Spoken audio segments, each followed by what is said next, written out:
कंजूस पति। अपनी नई नौकरी की खबर जैसे ही सूरज ने अपनी पत्नी को दी, उसने खुशी से चिल्लाते हुए कहा, वाह, बहुत अच्छी खबर सुनाई तुमने।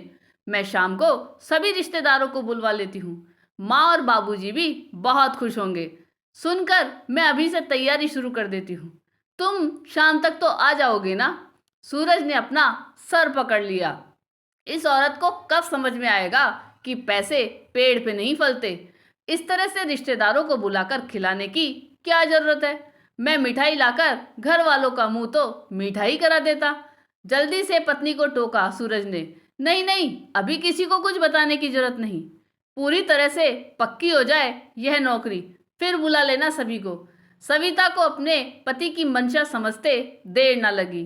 वह हमेशा ही दूसरों के कामों में टांग अड़ाते थे। खुद कुछ भी करे सही, पर अगर सोचे भी तो रोकना आदत थी उनकी। सासू माँ और पापा जी की भी अपने बेटे की इस आदत से परेशान थे। माँ का मन तो बल्लियां उछल रहा था, पर बेटे की इच्छा के विरुद्ध जा नहीं सकती थी। सविता ने रिश्तेदारों को उनका मन रखने के लिए बुला लिया था, गणेश जी की पूजा के नाम से। सूरज भी जानता था कि सविता नहीं मानेगी, अपने मन का जरूर करेगी। आज सभी के सामने डांट कर ही मानूंगा मैं। शाम 7 बजे सूरज स्टेशन से सीधा घर पहुंचा। घर में भीड़ देखकर समझ गया कि सविता की मेहमान नवाजी शुरू हो गई है। अंदर आते ही सविता से कहा, आखिर तुम नहीं मानी ना? कर ही ली अपनी बेवकूफ़ी वाली जिद पूरी। मैं अपने कमरे में जा रहा हूँ, मुझे किसी के सामने आने के लिए मत कहना। तुमने बुलाया है तो अपनी सास के साथ मेजबानी करो। सविता ने भी कहानी बनाकर रखी थी।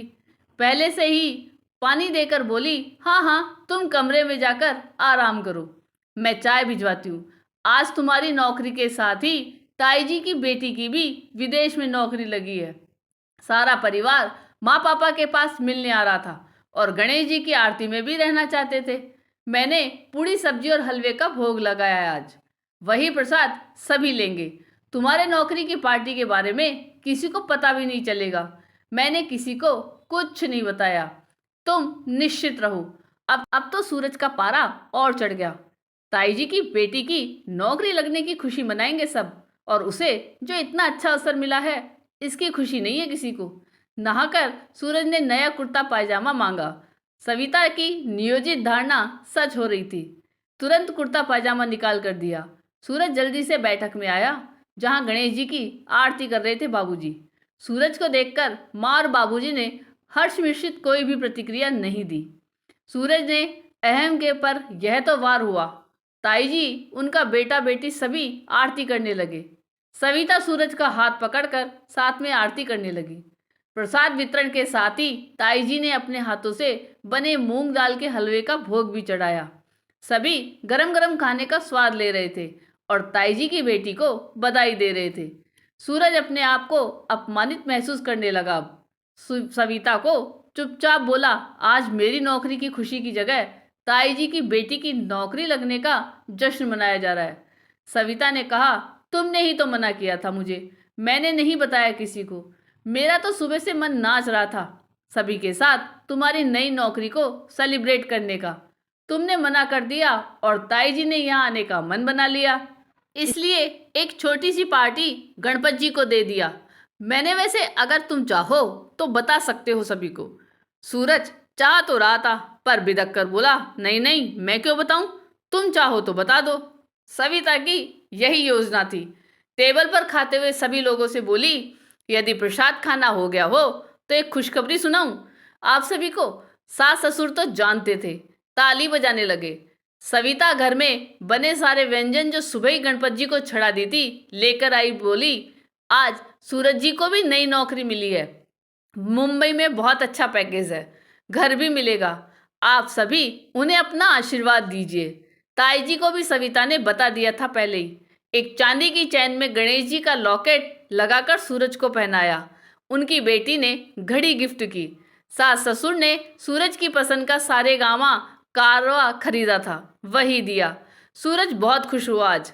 सविता की बातें आज सच लग रही थी कि थोड़े से खर्चे बढ़ने के डर से हम खुशियों को अपनों के साथ बांटना चाहते हैं, पर खुशियों का मजा परिवार के साथ ही आता है। सविता ने जो अपनी आदत से परंपरा बना दिया था, आज सूरज को गर्व हो रहा था। बेटा होकर घर वालों से अपनी उपलब्धि छिपाना चाहता था और सविता बहू होकर भी अपने पति की कामयाबी को आशीर्वाद का कवच देना चाहती थी। सूरज ने सविता का हाथ पकड़कर सबके सामने कहा, थैंक यू सविता, तुमने मुझे खुशियों के सही मायने समझा दिए। पैसे तो गंवाकर फिर कमाए जा सकते हैं, पर रिश्तों को गंवाकर फिर पाया नहीं जा सकता। मैं आज से तुम लोगों के काम में कभी टांग नहीं अड़ाऊंगा। तुम महिलाएं घर खर्च में ही अलग से एक भोज की व्यवस्था का कुशल प्रबंधन कर सकती हो। मैं दूसरों को प्रबंधन सिखाता हूँ, पर खुद नहीं कर पाता क्योंकि मेरा मन साफ नहीं है। अपनों पर किए गए खर्चों के बारे में तो हिसाब रखता हूँ, पर अपनों से मिलने वाले प्यार और आशीर्वाद का हिसाब कहाँ रख पाता हूँ। आपको एक कहानी कैसी लगी ये कमेंट करके ज़रूर बताइएगा। चैनल पे नए हो तो सब्सक्राइब जरूर कीजिएगा और वीडियो को लाइक और शेयर कीजिएगा। धन्यवाद।